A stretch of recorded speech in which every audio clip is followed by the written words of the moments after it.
Hello guys, welcome back to AI with Rahe. Great to see you here. Keep learning, keep growing, and keep coding. In this video, we're going to explore some super important Python control flow.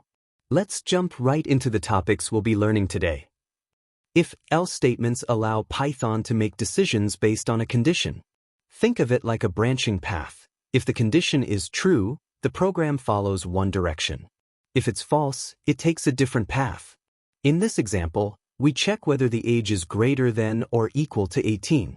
If the condition is true, Python prints adult. Otherwise, it prints minor.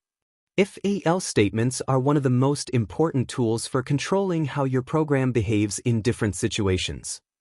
Nested conditions are simply conditions inside other conditions.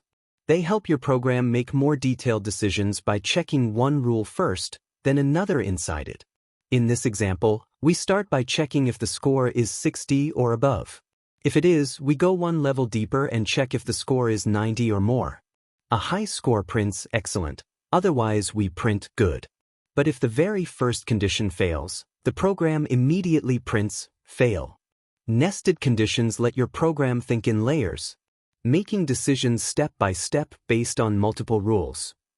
Loops allow Python to repeat actions automatically. Instead of writing the same line of code again and again, a loop cycles through the instructions for you. It's just like everyday routines: sunrise every morning, repeated tasks, or steps in a workout. In Python, a simple loop looks like this. For I in range, 5 print. This loop runs the print statement 5 times, counting from 0 to 4. Loops make your programs efficient, consistent, and much easier to write. A for loop steps through items one by one, moving from left to right in a sequence. Think of it like a pointer sliding across a list, first the first item, then the next, and so on. For example, in the loop, for item in B, C, Python picks each letter one at a time and prints it. And when we use range 3, the loop goes through the numbers 0, 1, and 2. Each step in the loop represents one cycle of action.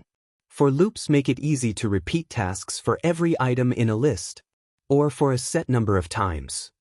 A while loop repeats an action as long as a condition stays true.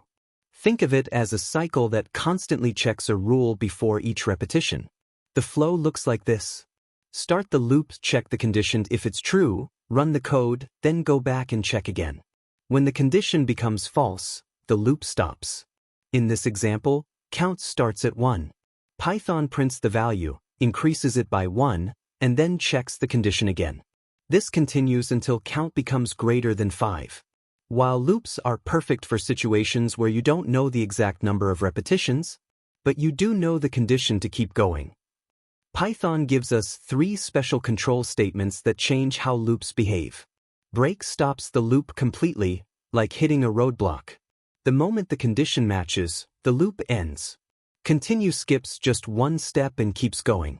It's like stepping around a small obstacle and continuing the journey. Pass does nothing at all. Python simply moves on, which is useful when you need a placeholder in your code. These 3 statements give you precise control over how your loops run and help you manage different situations inside repetitive tasks.